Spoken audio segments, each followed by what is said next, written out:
Kamu yakin baik-baik saja? Wajahmu pucat sekali. Aku hanya butuh kedamaian. Jauh dari semua ini. Bro, kamu yakin dengan tempat ini? Suasananya terasa sangat aneh.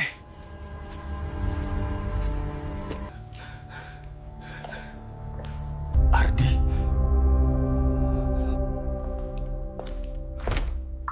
Apa kau dengar itu?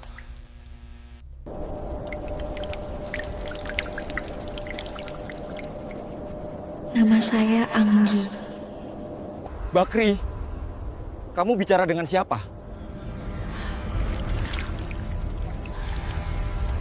Anggi, dia meninggal 5 bulan lalu. Mereka menemukan jasadnya di jurang. Kue janji bakal bali.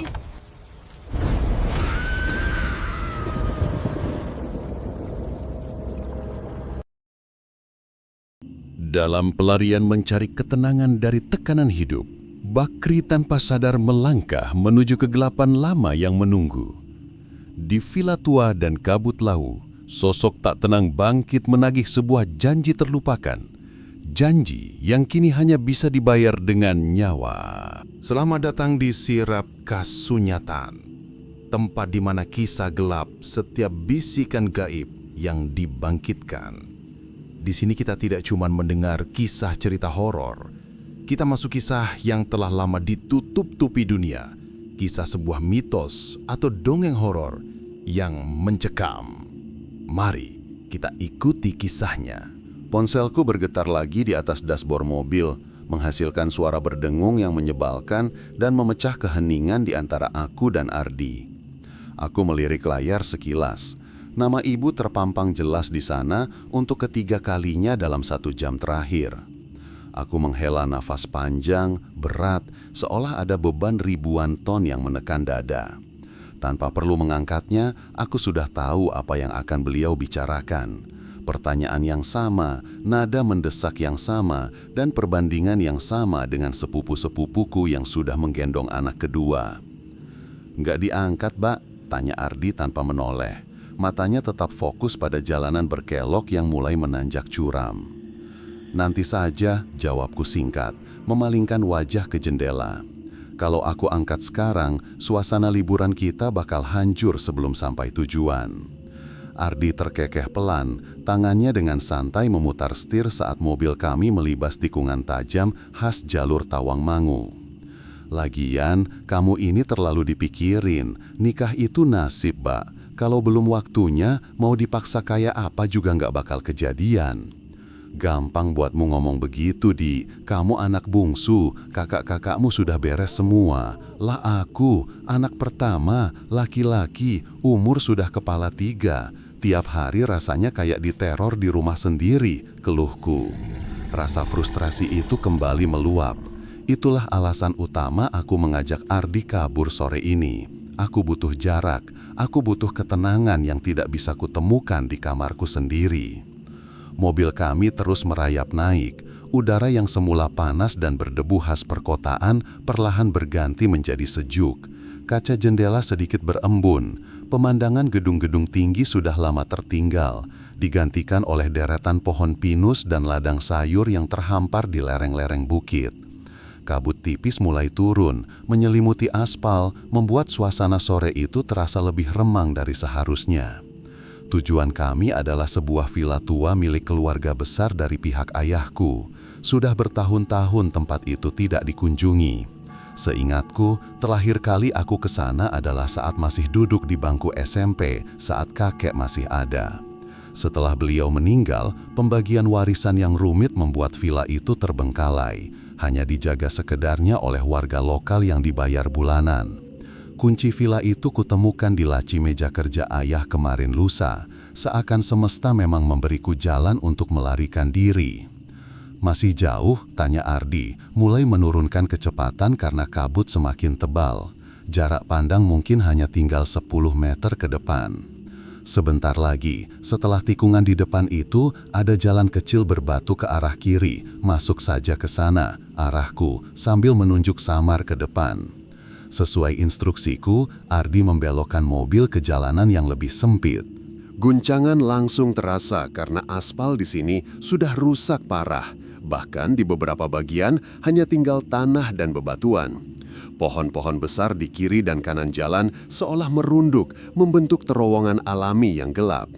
Cahaya matahari sore nyaris tidak bisa menembus rimbunnya dedaunan. Ada perasaan aneh yang tiba-tiba menyusup ke dalam hatiku. Semacam rasa enggan atau mungkin peringatan alam bawah sadar. Namun segera ku tepis. Ini hanya efek kelelahan dan stres, pikirku. Aku datang ke sini untuk mencari damai, bukan untuk menakut-nakuti diri sendiri. 5 menit menyusuri jalan rusak itu, akhirnya bangunan villa terlihat. Ardi memarkirkan mobil tepat di depan gerbang besi yang sudah berkarat parah. Mesin mobil dimatikan dan seketika itu juga kesunyian menyergap kami.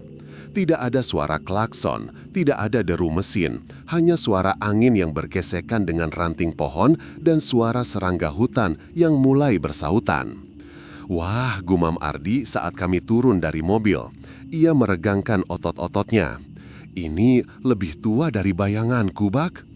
Aku memandangi bangunan di hadapan kami. Villa itu bergaya arsitektur Belanda lama dengan jendela-jendela tinggi dan beranda yang luas.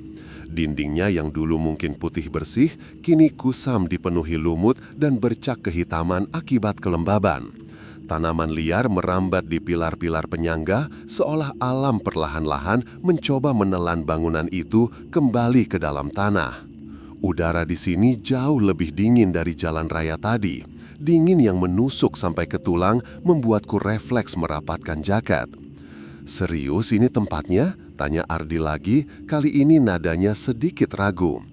Ia menatap ke arah jendela lantai 2 yang gelap gulita. "Iya, kenapa? Takut?" ledeku, mencoba mencairkan suasana yang tiba-tiba terasa kaku. Aku mengambil tas ransel dari bagasi dan berjalan menuju gerbang. "Bukan takut," sanggah Ardi sambil menyusulku. "Cuma auranya beda, Bak. Sepi banget, Bak. Penjaga yang kamu bilang itu mana?" Aku mengedarkan pandangan. Pos satpam kecil di dekat gerbang kosong melompong, kacanya pecah sebagian. Mungkin lagi pulang ke rumahnya di desa bawah. Sudahlah, kita kan bawa kunci sendiri. Ku gelincirkan kunci gembok yang sudah berkarat itu dengan susah payah. Suara besi beradu dengan besi terdengar nyaring dan menyakitkan telinga di tengah keheningan hutan. Dengan dorongan kuat, gerbang terbuka, mengeluarkan bunyi derit panjang yang seakan memprotes kedatangan kami. Kami berjalan melintasi halaman depan yang dipenuhi ilalang setinggi lutut. Sepatu ketsku basah terkena embun yang menempel di rerumputan. Semakin dekat kami ke pintu utama, semakin berat rasanya langkah kakiku. Entah kenapa, aku merasa seperti sedang diawasi. Bukan oleh manusia, tapi oleh mata-mata tak kasat mata yang bersembunyi di balik gelapnya pepohonan pinus di sekeliling villa. "Kuncinya macet nggak?" tanya Ardi saat aku mencoba memasukkan kunci ke lubang pintu utama yang terbuat dari kayu jati tebal. "Agak keras," gumamku, memutar kunci itu dengan hati-hati agar tidak patah di dalam. Klik, suara kunci terbuka terdengar menggema. Aku mendorong pintu itu. Berat, bau apek yang menyengat langsung menyambar hidung kami begitu pintu terbuka lebar. Bau debu, kayu lapuk, dan sesuatu yang lain, seperti bau bunga melati yang sudah layu. Baunya." Ardi menutup hidungnya dengan lengan baju. "Kita harus buka semua jendela biar sirkulasi udaranya jalan." Kami melangkah masuk. Ruang tamu villa itu luas, dengan perabotan-perabotan tua yang masih tertata rapi namun tertutup kain putih yang kini sudah berubah warna menjadi abu-abu karena debu. Cahaya matahari sore yang mulai meredup masuk lewat celah-celah ventilasi menciptakan garis-garis cahaya yang di dalamnya partikel debu menari-nari. Suasana di dalam jauh lebih mencekam daripada di luar. Dinginnya ruangan ini terasa tidak wajar, seolah-olah matahari tidak pernah menyentuh bagian dalam rumah ini selama puluhan tahun. "Lampu," ucapku pelan, meraba dinding mencari sakelar. Semoga listriknya masih nyala. Cetek, tidak ada yang terjadi. Ruangan tetap remang.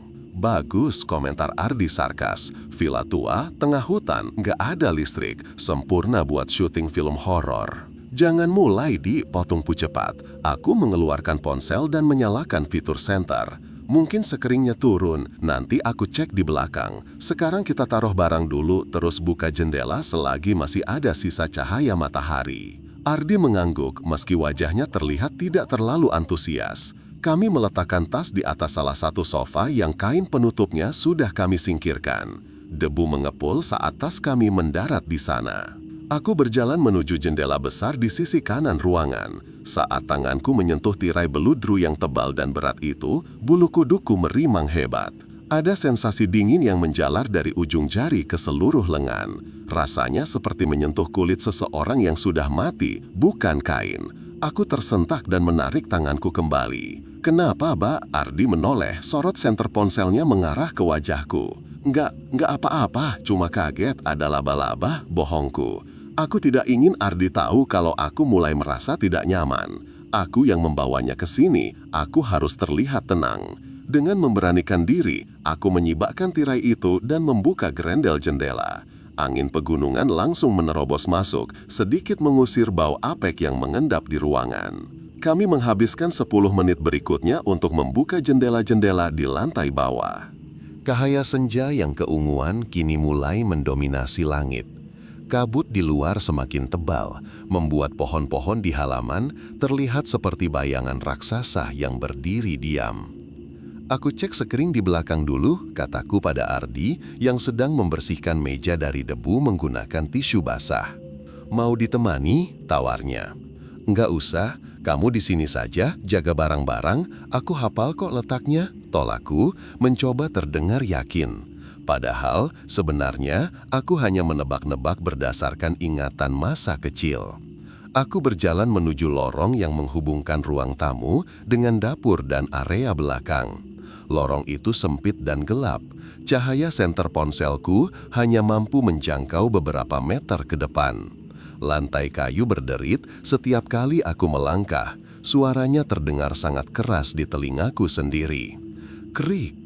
Aku berhenti. Itu bukan suara langkahku. Suara itu berasal dari lantai atas, seperti suara kursi yang ditarik pelan di atas lantai kayu. Jantungku berdegup kencang. Aku menahan napas, menajamkan pendengaran. Hening, tidak ada suara apa-apa lagi selain detak jam dinding tua yang mati di ujung lorong. Mungkin tikus, bisikku pada diri sendiri, mencoba merasionalisasi. Tikus atau musang sering masuk ke rumah kosong, itu hal yang wajar. Aku melanjutkan langkah, mempercepat tempo hingga sampai di area dapur.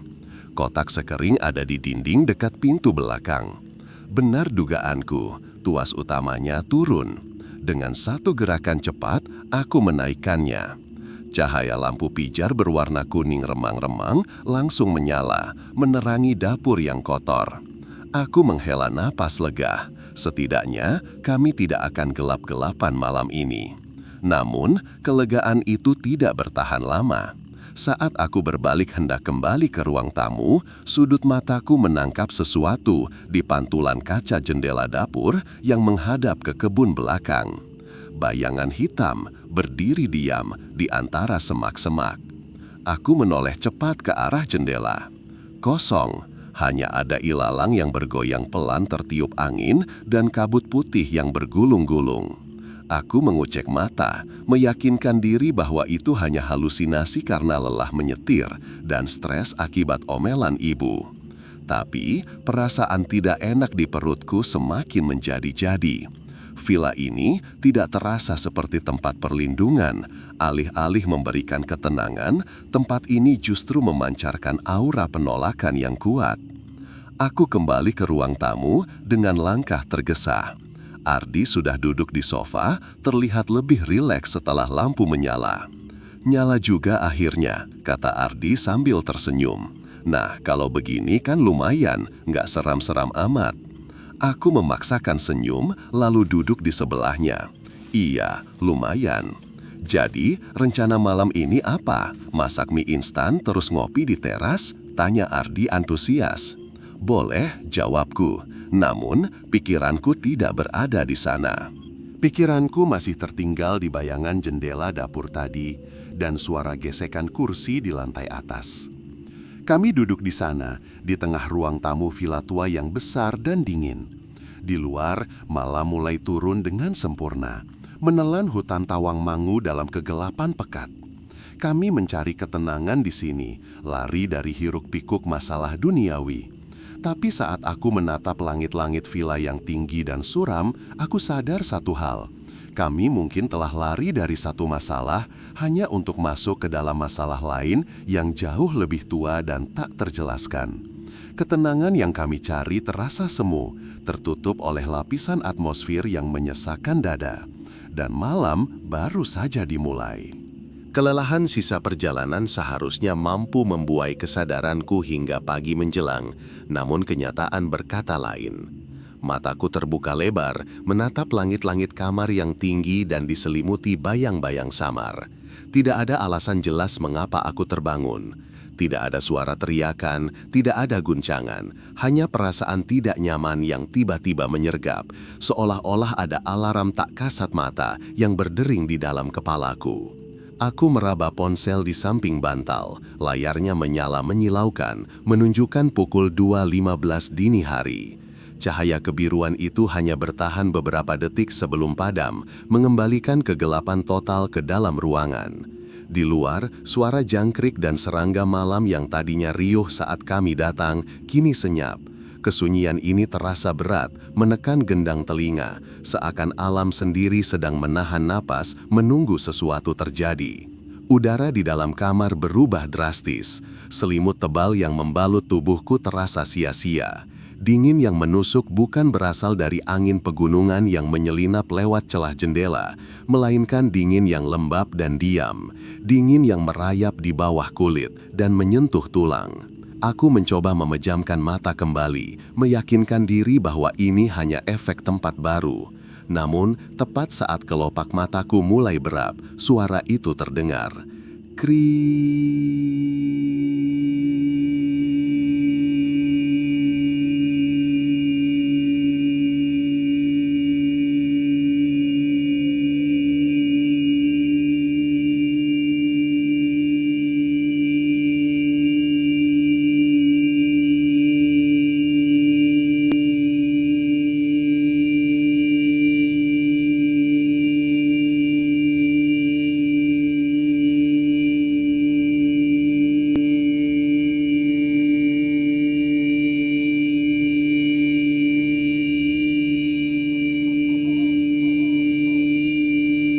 Bulu kuduk di tengkukku berdiri serempak. Logikaku berusaha keras mencari alasan rasional. Mungkin suara angin, mungkin pipa air yang bermasalah, atau mungkin anak salah satu penjaga villa yang tersesat. Tapi ini jam 2 pagi dan pintu itu terkunci dari dalam kamar. Hihihi, main. Suara itu semakin jelas, seolah-olah bibir anak itu menempel tepat di balik kayu pintu yang lapuk. Rasa takut mulai menggerogoti kewarasanku, tapi rasa ingin tahu atau mungkin dorongan bodoh untuk membuktikan bahwa aku tidak gila memaksaku bergerak. Aku menyingkap selimut, menurunkan kaki ke lantai ubin yang sedingin es. Setiap langkah terasa berat, seolah kakiku tertanam di lumpur. Aku berjalan menuju pintu kamar mandi. Uap dingin itu kini menyentuh kakiku, rasanya seperti dijilat oleh lidah beku. Tanganku gemetar saat terulur menuju gagang pintu bulat yang terbuat dari kuningan kusam itu. Logam itu terasa basah dan licin karena embun. Aku menelan ludah, mengumpulkan sisa keberanian yang terserak. Dengan satu gerakan cepat, aku memutar gagang pintu dan mendorongnya terbuka. Blam! Pintu menghantam dinding dalam. Aku segera meraba saklar lampu di dinding sebelah kiri. Cetak! Lampu neon panjang di langit-langit kamar mandi berkedip-kedip panik. Bzzzt, bzzzt. Cahayanya timbul tenggelam, menciptakan efek stroboskopik yang membuat segala sesuatu di dalamnya tampak bergerak patah-patah. Dan di sanalah, di bawah kelip lampu yang sekarat itu, pemandangan mengerikan tersaji di depan mataku. Bak mandi porselen tua yang seharusnya kosong dan kering kerontang itu kini penuh. Bukan berisi air jernih, bak itu penuh sesak dengan cairan hitam pekat yang kental. Cairan itu beriak-riak gelisah, seolah ada sesuatu yang menggeliat di dasarnya. Warnanya begitu gelap hingga menyerap sedikit cahaya yang ada, namun sesekali memantulkan kilau merah tua seperti darah yang mulai membeku. Bau anyir menusuk hidungku seketika, membuat perutku mual. Hihihi, tawa itu terdengar lagi. Kali ini bukan dari udara, melainkan dari dalam bak mandi itu sendiri. Permukaan air hitam itu bergejolak lebih keras. Di tengah riak yang membesar, sebuah tangan kecil, pucat pasi, dan keriput seperti terlalu lama terendam air, perlahan muncul, mencengkram pinggiran bak mandi. Kuku-kukunya hitam dan panjang.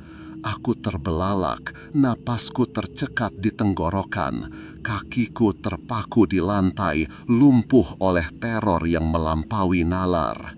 Lampu kembali berkedip liar, bzzzt, dan dalam kedipan cahaya yang lebih terang, aku melihat gumpalan rambut hitam panjang mengambang naik ke permukaan, diikuti oleh dahi yang pucat.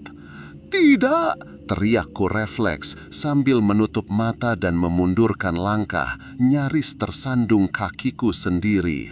Keheningan tiba-tiba menyergap, lampu berhenti berkedip. Suara dengungan listrik lenyap, tawa itu hilang, bau anyir itu musnah. Dengan napas memburu dan jantung yang berdetak seakan ingin merogek dada, aku memberanikan diri membuka mata perlahan. Cahaya lampu neon kini menyala stabil, menerangi seluruh sudut kamar mandi dengan warna putih yang menyakitkan mata. Aku menatap bak mandi itu. Kosong, kering, benar-benar kering, bahkan tidak ada setetes air pun di sana. Dasar bak mandi itu hanya dihiasi noda-noda kekuningan dimakan usia dan sedikit debu di sudut-sudutnya. Tidak ada air hitam, tidak ada tangan pucat, tidak ada rambut yang mengambang. Uap dingin yang tadi merayap di lantai pun sudah tidak berbekas. Aku melangkah masuk dengan ragu, menyentuh pinggiran bak mandi. Kering dan berdebu. Logikaku berantakan. Apakah aku bermimpi sambil berjalan?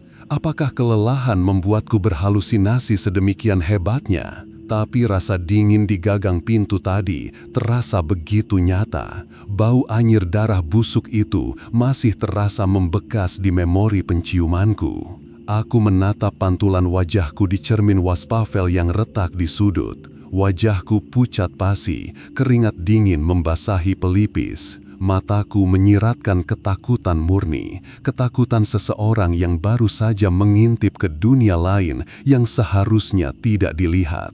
Bakri, kau sudah gila, bisikku pada diri sendiri, mencoba menanamkan sugesti itu. Ini cuma mimpi buruk, efek lelah.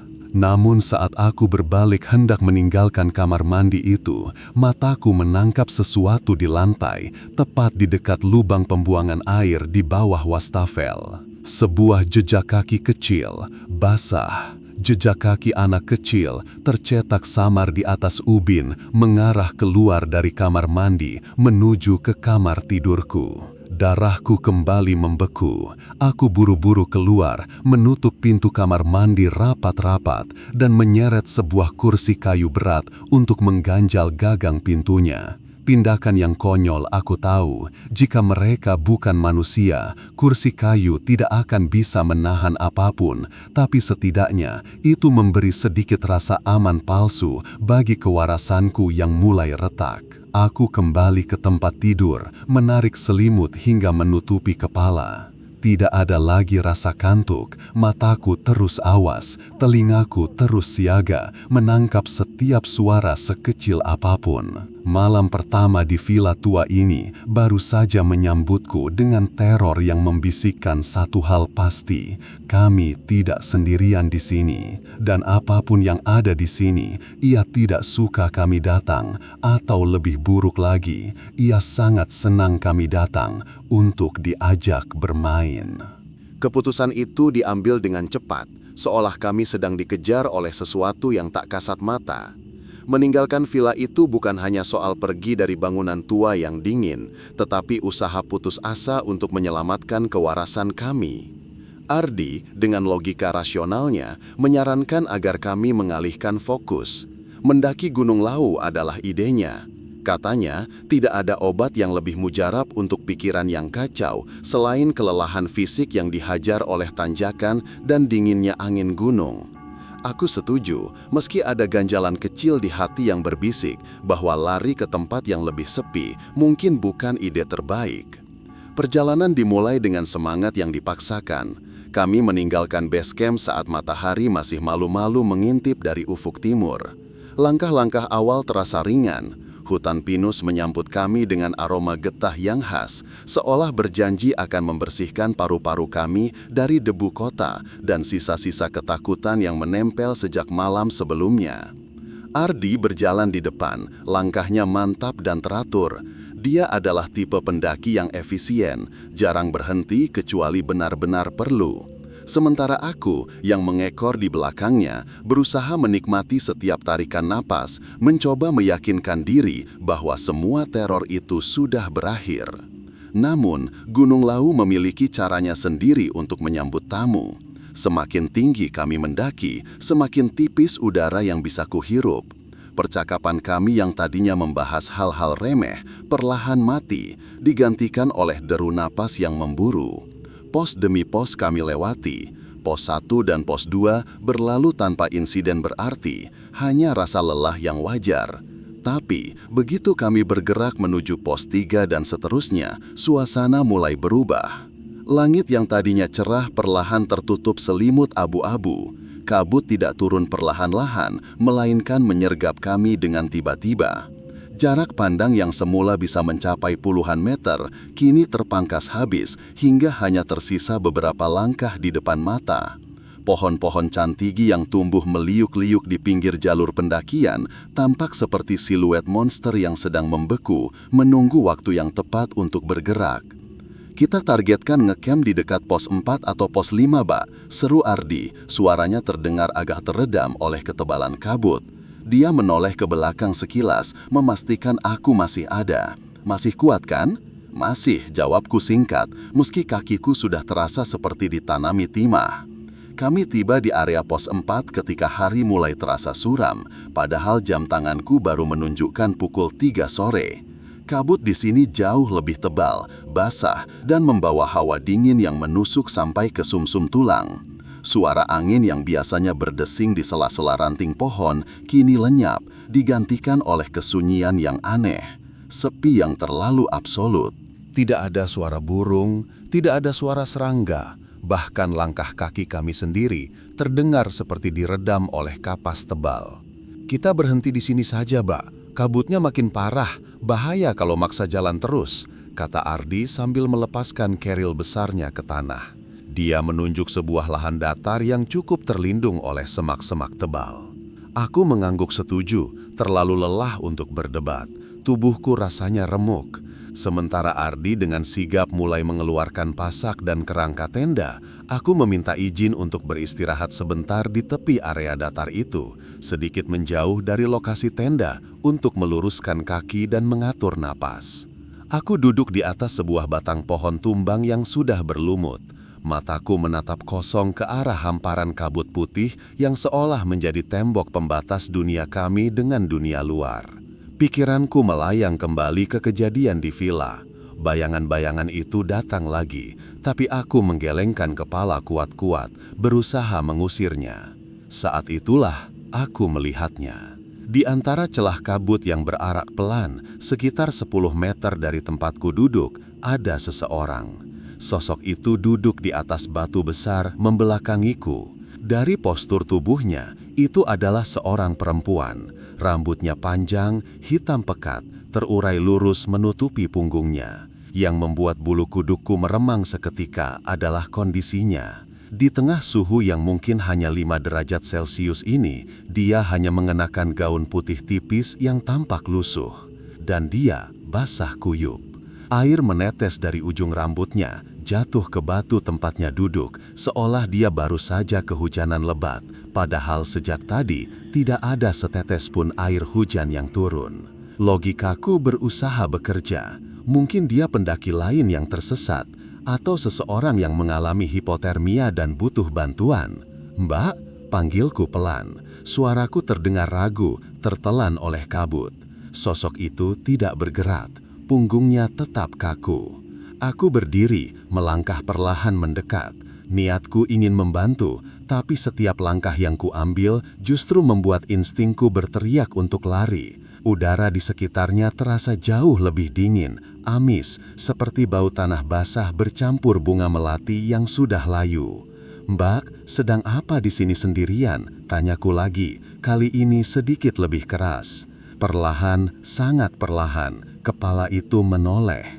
Gerakannya patah-patah, tidak luas seperti manusia pada umumnya. Dia tidak menoleh sepenuhnya, hanya cukup bagiku untuk melihat profil wajahnya dari samping. Kulitnya pucat pasi, nyaris abu-abu, tanpa rona darah sedikit pun. Bibirnya membiru.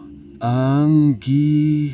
Satu kata itu keluar dari mulutnya. Namun, itu bukan suara seorang perempuan muda. Suara itu berat, serak, dan bergema seolah berasal dari dalam gua yang dalam atau dari tenggorokan orang tua yang sudah rusak pita suaranya. Itu suara laki-laki tua yang terjebak di tubuh perempuan muda. Jantungku berhenti berdetak sesaat, keringat dingin mengucur deras di punggungku, berlawanan dengan udara beku di sekeliling.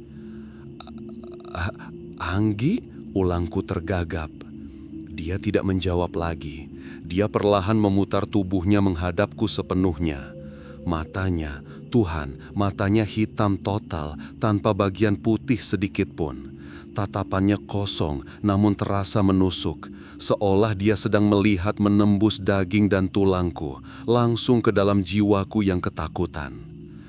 Lalu pandanganku jatuh ke bawah, ke arah kakinya. Napasku tercekat, lututku goyah. Perempuan yang menyebut dirinya Anggi itu tidak duduk di atas batu seperti yang kukira sebelumnya. Dia duduk mengambang. Ujung jempol kakinya yang pucat dan keriput berjarak sekitar 10 cm dari permukaan batu. Tidak menyentuh tanah, tidak menyentuh apapun. Kain gaunnya yang basah menjuntai ke bawah, tapi tetap tidak menyentuh pijakan. Dia melayang. Rasa takut yang primal meledak di kepalaku.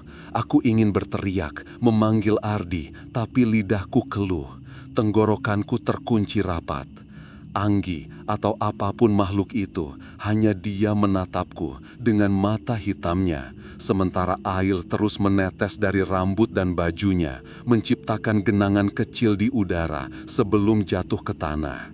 "Bakri, woi!" Tepukan keras di bahu menyentakku begitu hebat hingga aku nyaris terjungkal.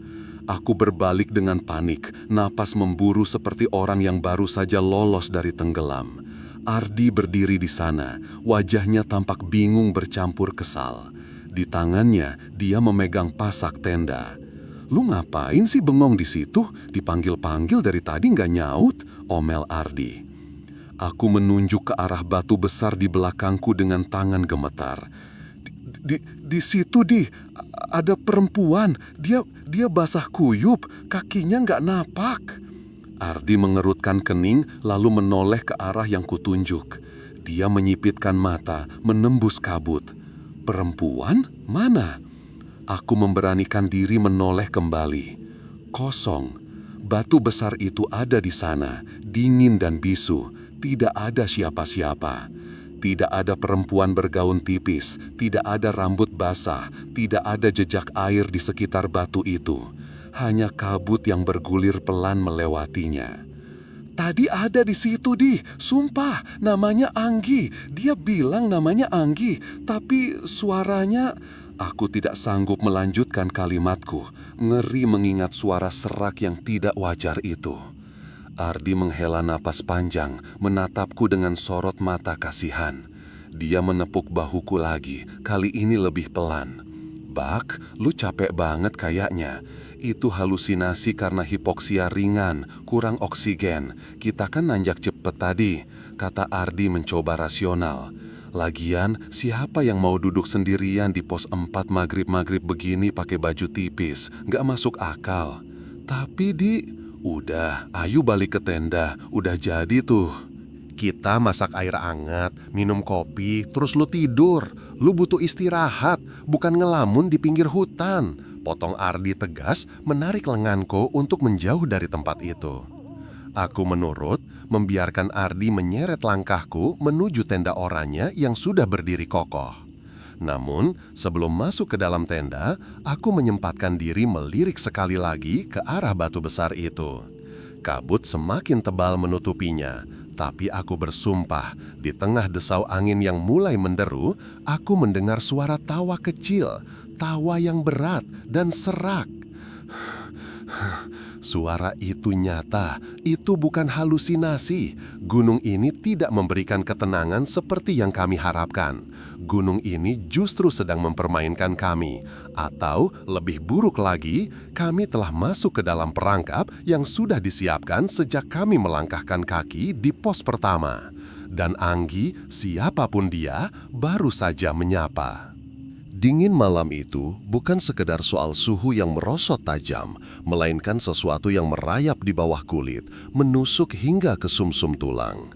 Kabut yang turun semakin tebal, seolah sengaja memisahkan kami dari dunia nyata, menciptakan lorong sunyi di mana hanya aku dan Anggi yang tersisa. Aku mempercepat langkah, berusaha menyusul Anggi yang berjalan beberapa meter di depan. Namun, ada yang salah. Setiap kali aku merasa sudah cukup dekat untuk menyentuh pundaknya, jarak di antara kami kembali melebar tanpa aku sadari. Anggi tidak berjalan cepat, langkahnya terlihat santai, bahkan cenderung lambat. Namun aku harus setengah berlari, hanya untuk menjaga agar punggungnya tetap terlihat dalam jangkauan cahaya senterku yang mulai meremang. "Anggi, tunggu sebentar," panggilku. Suaraku terdengar parau dan langsung diredam oleh ketebalan kabut. Dia tidak menoleh, tetapi langkahnya terhenti. Di saat itulah aku melihatnya. Senterku menyorot ke arah kakinya dan nafasku tercekat. Bayangan Anggi yang jatuh di atas tanah berbatu itu tidak diam. Padahal Anggi berdiri tegak tanpa gerak, bayangannya justru menggeliat, memanjang secara tidak wajar ke arah pepohonan di sisi jalan, seakan memiliki nyawanya sendiri dan berusaha menggapai kegelapan hutan. Aku mengucek mata, berharap itu hanya efek kelelahan atau distorsi cahaya. Namun saat aku membuka mata kembali, bayangan itu sudah kembali normal. Hanya saja, kini tubuh Anggi yang terlihat aneh.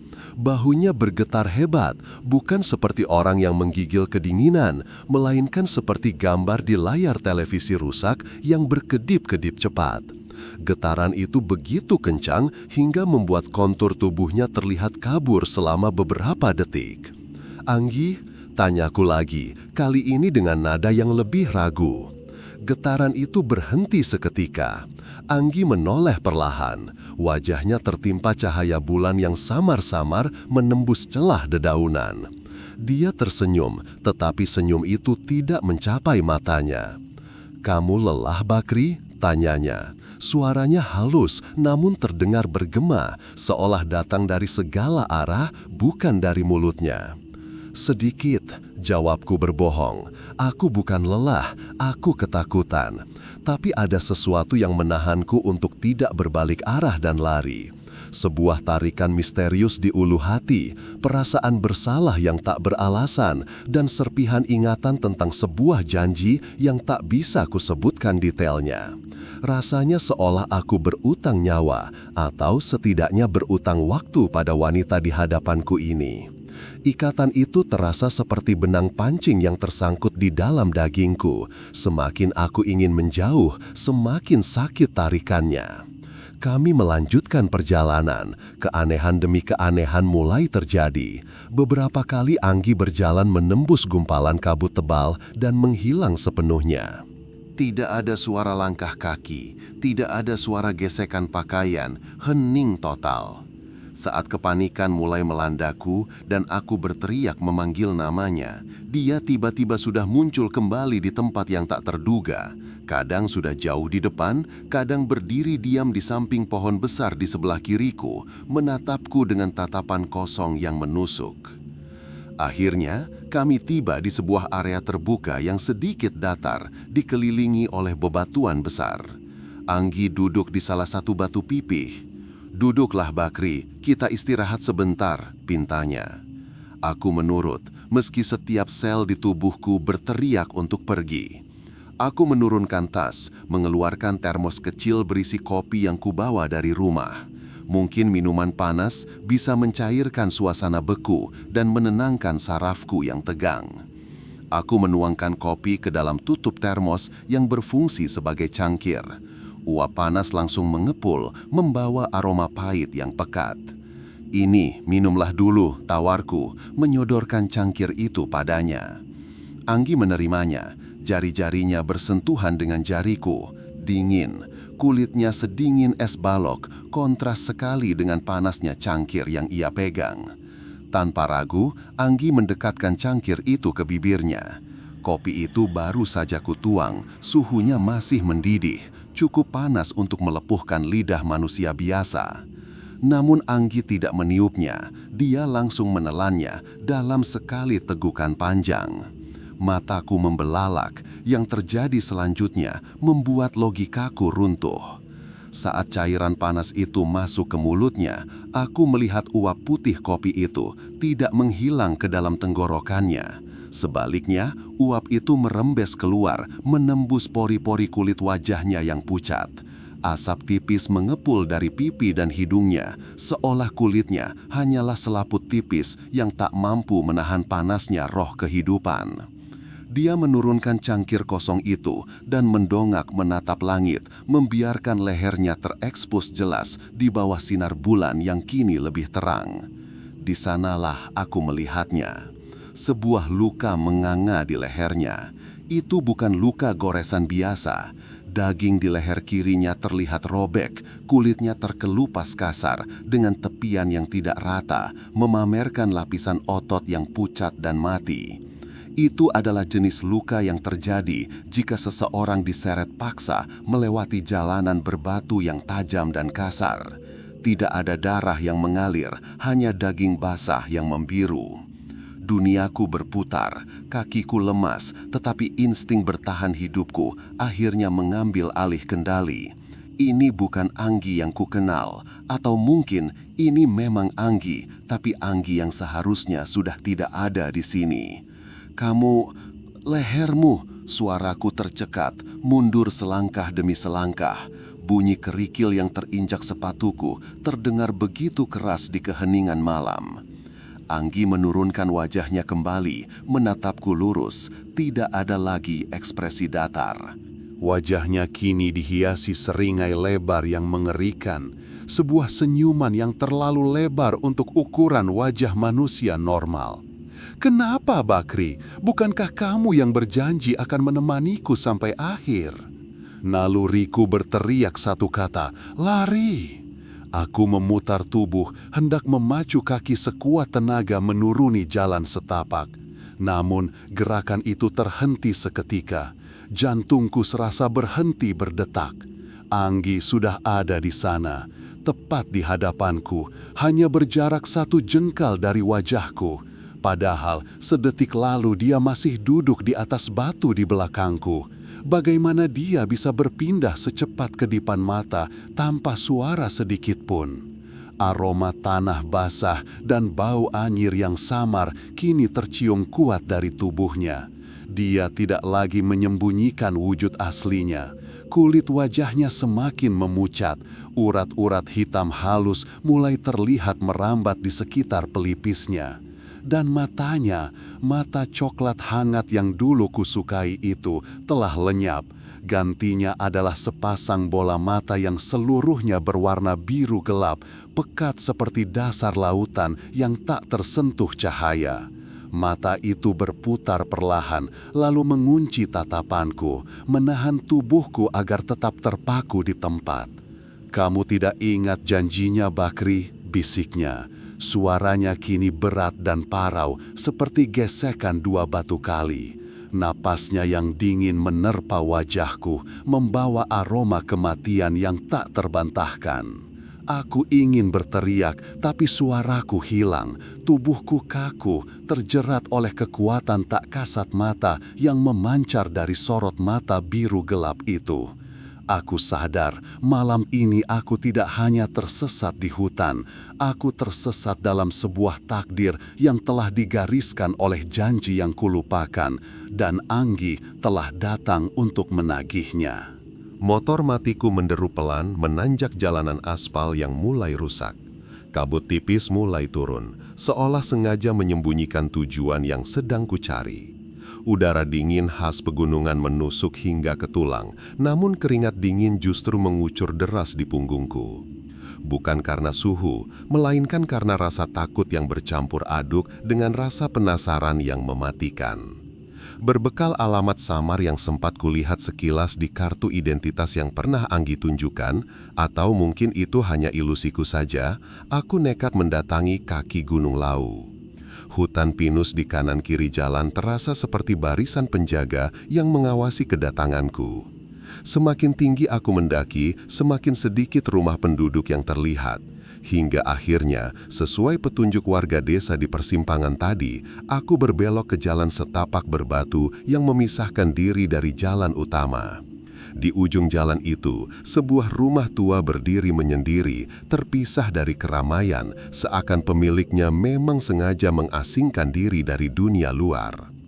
Rumah itu sederhana, berdinding separuh tembok dan separuh papan kayu yang catnya sudah mengelupas dimakan cuaca.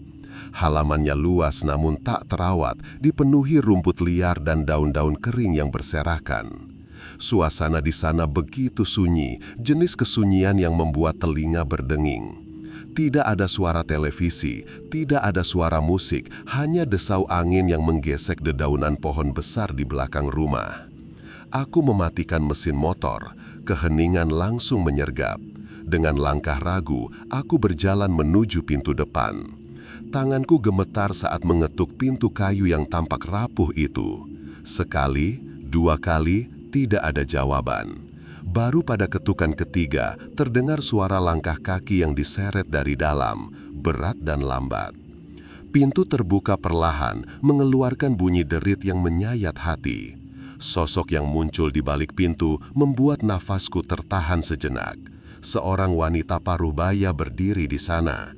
Wajahnya gurat kesedihan yang teramat dalam, matanya cekung dengan lingkaran hitam yang pekat, seolah ia tidak pernah tidur selama bertahun-tahun. Tubuhnya kurus, rapuh, seperti ranting kering yang bisa patah kapan saja oleh hembusan angin. "Cari siapa, Nak?" tanyanya. Suaranya serak dan lemah, nyaris tak terdengar. Aku menelan ludah, mencoba membasahi tenggorokan yang tiba-tiba terasa kering kerontang. "Maaf mengganggu, Bu. Saya Bakri. Apakah benar ini rumah Anggi?" Begitu nama itu terucap, aku melihat perubahan drastis pada wajah wanita itu. Tubuhnya menegang, tangannya yang keriput mencengkeram kusen pintu dengan kuat hingga buku-buku jarinya memutih.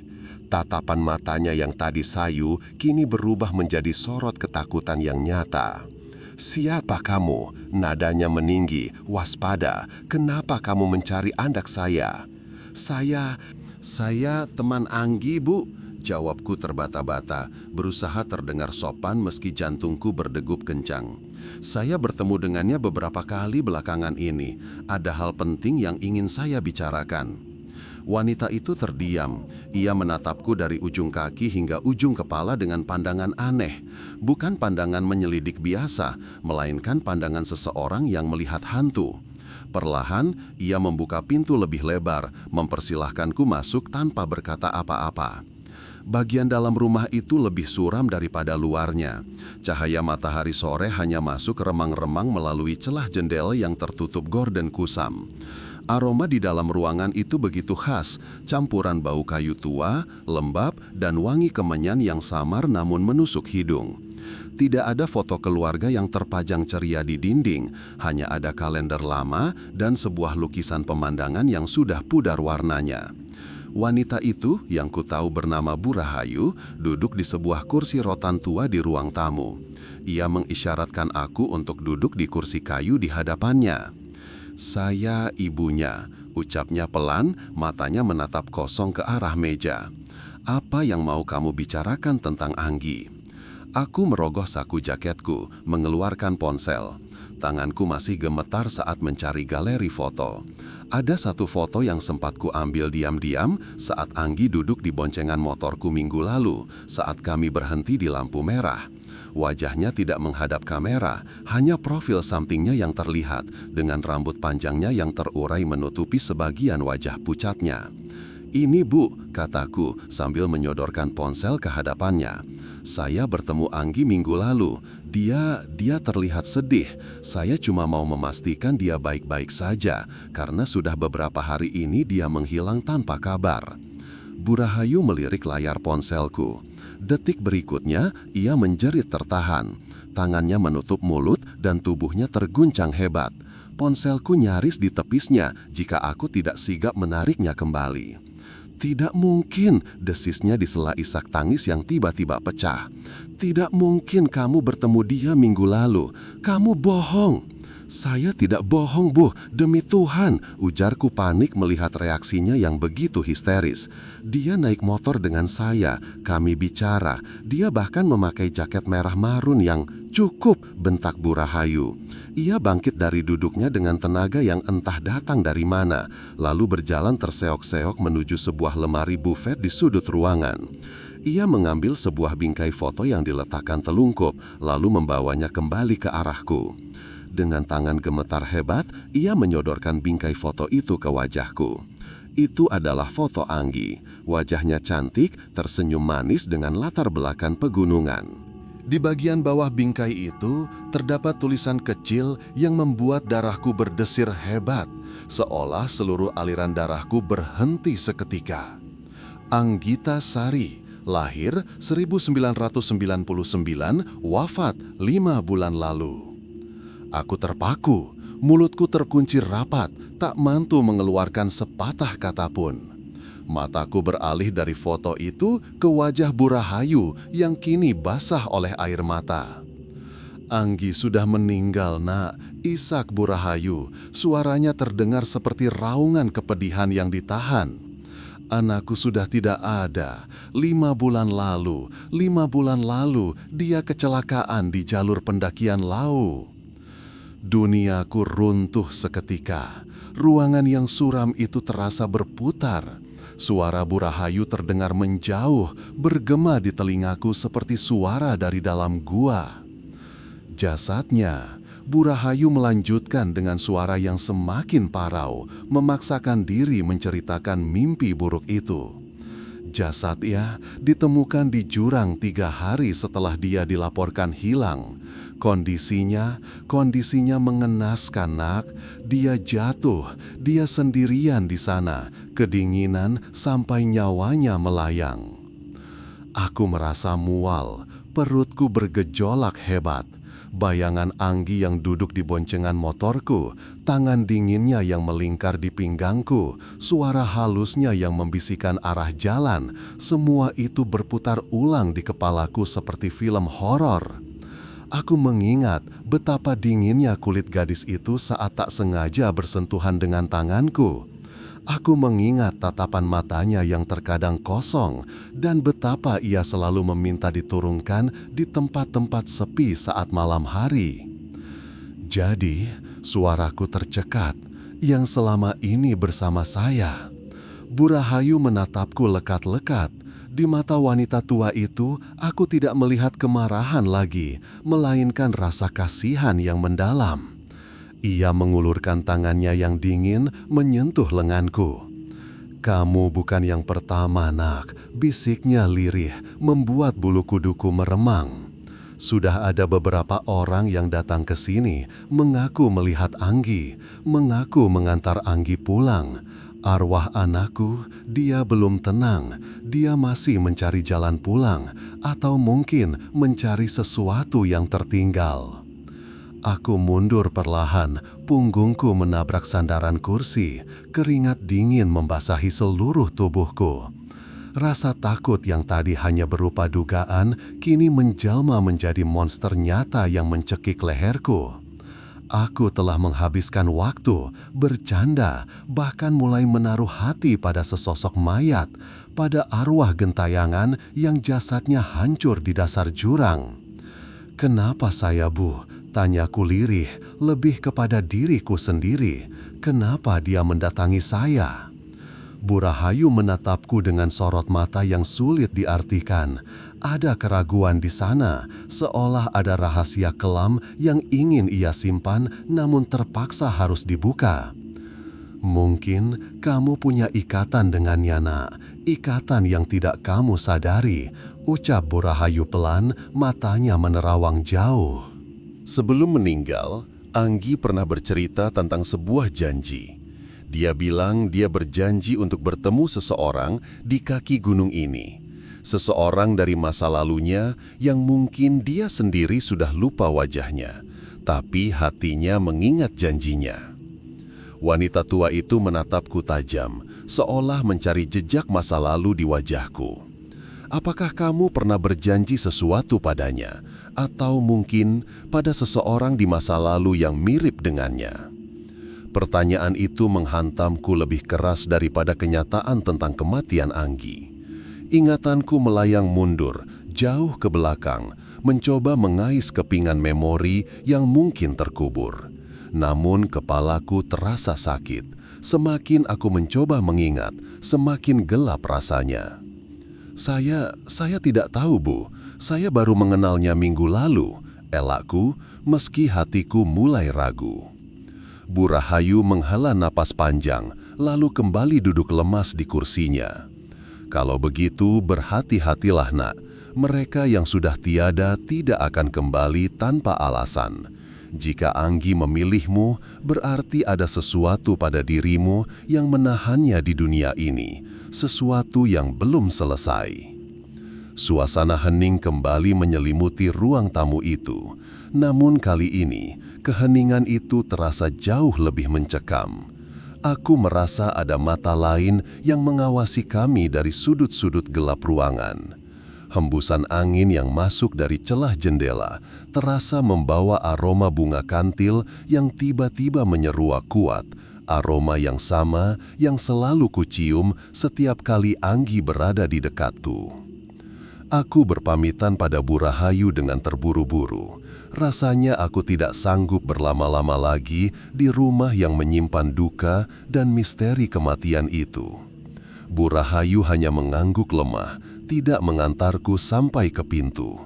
Ia kembali menatap foto putrinya, tenggelam dalam kesedihan abadi seorang ibu. Saat aku melangkah keluar dan kembali menaiki motorku, langit sudah berubah menjadi gelap. Kabut semakin tebal menyelimuti kaki Gunung Lawu. Aku memacu motor menuruni jalan setapak dengan perasaan was-was. Di setiap tikungan, aku takut melihat sosok berjaket merah marun itu berdiri di pinggir jalan menungguku dengan senyuman pucatnya. Namun yang lebih menakutkan dari hantu itu sendiri adalah ucapan Bu Rahayu tentang janji yang terlupakan. Sambil membelah dinginnya malam, otakku bekerja keras. Benarkah aku tidak mengenalnya?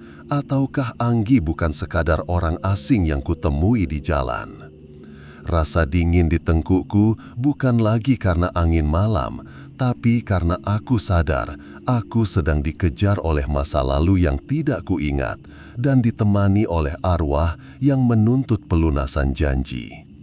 Di kaca spion, sekilas aku melihat bayangan putih berkelebat di belakang motor.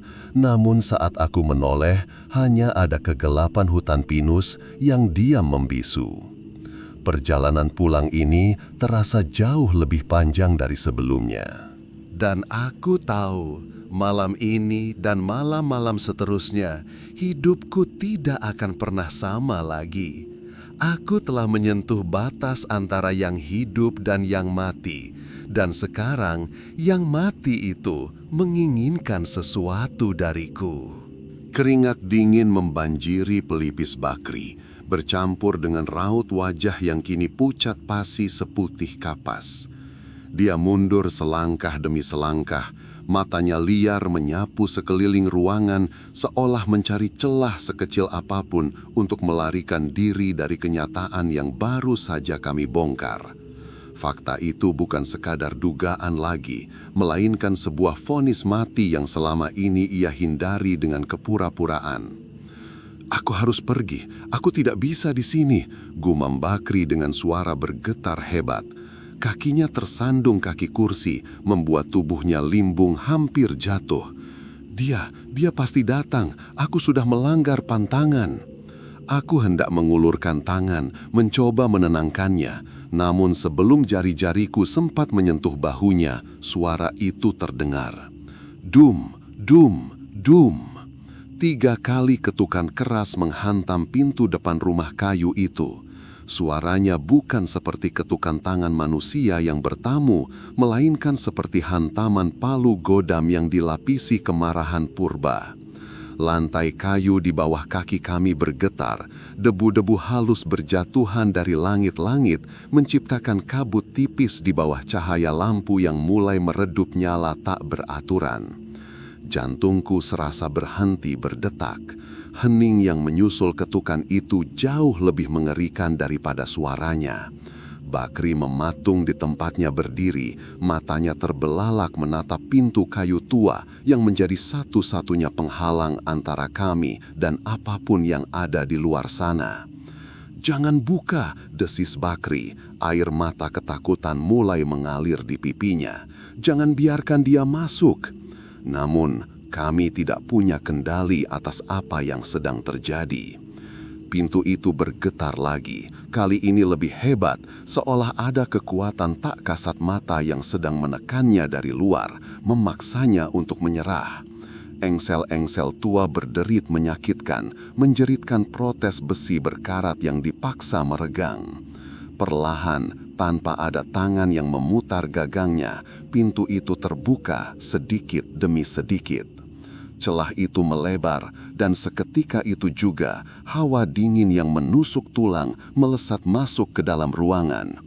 Itu bukan angin malam biasa, dinginnya terasa basah, berbau tanah merah yang baru digali, bercampur dengan aroma anyir darah yang mengental. Bulu kuduku meremang seketika, insting manusiawiku berteriak untuk lari, namun kakiku terpaku di lantai seolah tertanam oleh paku gaib.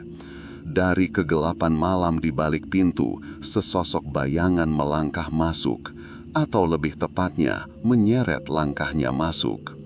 Anggi, nama itu lolos dari bibir Bakri, bukan sebagai sapadan, melainkan sebagai pengakuan dosa. Sosok itu berdiri di ambang pintu, bermandikan cahaya remang-remang yang membuat penampilannya semakin horor. Itu memang Anggi, atau setidaknya sisa-sisa dari apa yang pernah menjadi dirinya. Wujudnya begitu mengerikan hingga membuat perutku mual seketika. Tubuhnya tidak tegak sempurna. Tulang-tulangnya tampak patah di sudut-sudut yang tidak wajar, membuat posturnya miring dan bengkok. Bahu kirinya merosot jauh ke bawah, sementara kepalanya terkulai aneh ke samping, seolah lehernya tak lagi sanggup menopang beban. Gaun yang dikenakannya tercabik-cabik, kotor oleh lumpur dan noda gelap yang aku yakini adalah darah kering. Namun, wajahnya lah yang membuat nyaliku runtuh sepenuhnya. Separuh wajah cantiknya hancur, kulitnya terkelupas memperlihatkan daging mentah di bawahnya. Rahangnya tampak geser, membuat bentuk mukanya tak lagi simetris. Dan matanya, kedua bola matanya hitam pekat, tanpa bagian putih sedikit pun. Gelap, kosong, namun pada saat yang sama memancarkan dendam yang begitu dalam, seolah menyedot seluruh cahaya di ruangan itu. Tatapan itu bukan tertuju padaku, melainkan lurus, tajam, dan mengunci sosok Bakri yang kini terpojok di sudut ruangan. Bakri menggelengkan kepala dengan panik, punggungnya menabrak dinding. "Ampun Gi, ampun," rintihnya, suaranya nyaris hilang ditelan ketakutan. Anggi tidak menjawab, dia mulai bergerak maju. Setiap langkahnya diiringi suara krak pelan, suara tulang-tulang patah yang bergesekan satu sama lain. Dia tidak berjalan, dia seperti melayang rendah dengan gerakan tersendat-sendat yang menyakitkan untuk dilihat. Aku ingin berteriak, ingin menarik Bakri keluar dari sana, tapi suaraku tercekat di tenggorokan. Hawa dingin itu semakin pekat, membekukan paru-paruku, membuatku hanya bisa menjadi saksi bisu atas karma yang sedang menagih hutangnya. Sosok mengerikan itu kini berdiri tepat di hadapan Bakri. Jarak mereka begitu dekat hingga aku bisa melihat nanah dan darah yang masih basah di luka-luka wajahnya. Bakri merosot, kakinya tak lagi kuat menopang tubuh hingga ia terduduk lemas di lantai. Perlahan, sudut bibir Anggi yang robek tertarik ke atas. Dia tersenyum. Senyuman itu lebar, terlalu lebar untuk ukuran manusia normal, memperlihatkan deretan gigi yang patah-patah dan runcing, hitam oleh darah beku. Pemandangan itu begitu grotesk, kontras dengan kenangan manis yang mungkin pernah Bakri miliki bersamanya. Anggi menundukkan tubuhnya yang hancur, mendekatkan wajahnya yang rusak ke telinga Bakri. Rambutnya yang panjang dan kusam menyapu wajah pria itu, meninggalkan jejak tanah basah. Suasana hening total. Angin di luar berhenti menderu, jangkrik berhenti mengerik. Hanya ada suara nafas Bakri yang tersengal-sengal dan suara desis halus dari tenggorokan Anggi. Lalu dia berbisik, suaranya serak, basah, dan bergema seolah datang dari liang lahat yang paling dalam, membelai telinga Bakri dengan nafas sedingin es. "Kue wis janji bakal balik, saiki aku sing jemput." Kalimat itu terucap dalam bahasa Jawa yang kental, membawa makna yang lebih berat dari sekedar kata-kata. Kamu sudah janji akan kembali, sekarang aku yang menjemput. Itu adalah tagihan atas sumpah yang dilupakan, ikatan yang dianggap remeh, dan pengkhianatan yang dibiarkan membusuk. Mata hitam pekat Anggi berkilat sesaat, menatap tepat ke dalam manik mata Bakri yang melebar karena teror puncak. Bakri membuka mulutnya untuk menjerit, sebuah teriakan keputusasaan terakhir. Klik, lampu rumah padam seketika. Kegelapan total menelan kami. Tidak ada lagi bayangan, tidak ada lagi cahaya. Hanya hitam pekat yang menyelimuti segalanya. Dalam kegelapan itu, aku mendengar suara basah, seperti sesuatu yang ditarik paksa, diikuti oleh jeritan Bakri yang memecah kesunyian malam.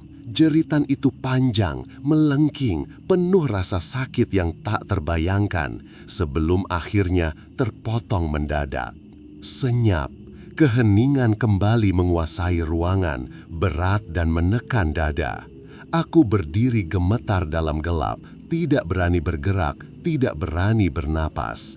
Aroma anyir darah kini semakin kuat memenuhi rongga hidungku. Janji itu telah terbayar lunas. Bakri tidak pernah memahami bahwa janji kepada mereka yang terikat dendam bukanlah sekadar kata-kata manis. Itu adalah kontrak jiwa. Dan malam ini, kontrak itu telah diselesaikan dengan harga yang paling mahal. Pelajaran pahit itu tertinggal di udara kosong yang dingin, bahwa setiap ikatan yang kita buat, sadar atau tidak, memiliki konsekuensi yang tak terelakkan, dan masa lalu yang kita lupakan akan selalu menemukan jalan untuk pulang dan menagih haknya.